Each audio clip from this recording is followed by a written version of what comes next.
Le spina bifida, c'est la malformation congénitale du système nerveux central la plus fréquente après la trisomie 21. Plus que les spina bifida, on devrait parler d'anomalie du fermeture du tube neural.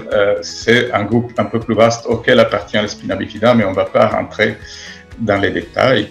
Alors, dans les formes plus graves, cette spina bifida comporte un défaut de fermeture de la colonne vertébrale et de la peau avec la moelle épinière qui ne se développe pas normalement et qui est exposée à l'air. C'est une malformation très grave et qui a un impact majeur sur la qualité de vie de ces patients et qui comporte un coût considérable pour la sécurité sociale.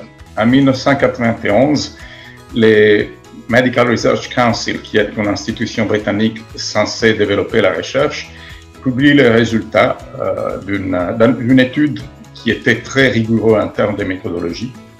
Et donc, ils étudient un peu plus de 1000 femmes qui ont déjà eu un accouchement, une grossesse compliquée de spina bifida. Donc, ce sont des femmes à fort risque de développer une deuxième grossesse atteinte de cette pathologie.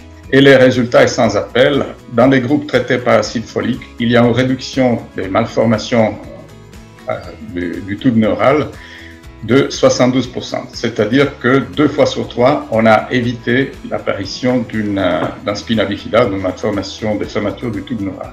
Et donc là, c'est le tremblement de terre.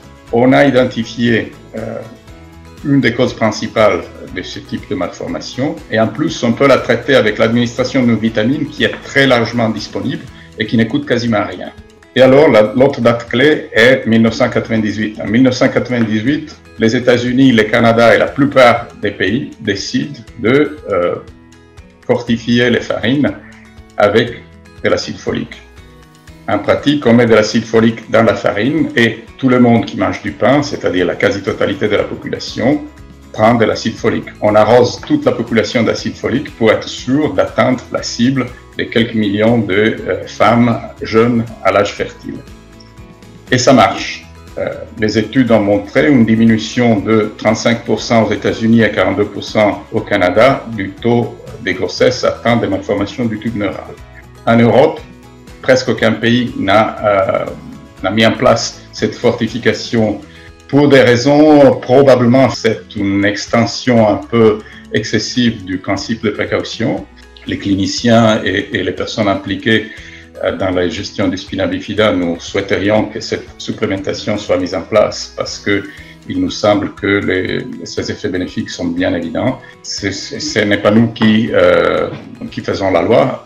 Par contre, nous nous sommes engagés dans des campagnes d'information et de sensibilisation parce que malgré tout, nous y croyons. Nous pensons qu'on peut aboutir à une amélioration de la prise en charge de l'acide folique par les femmes qui sont la population cible. Et donc, je pense que notre expérience peut être intéressante en ce sens.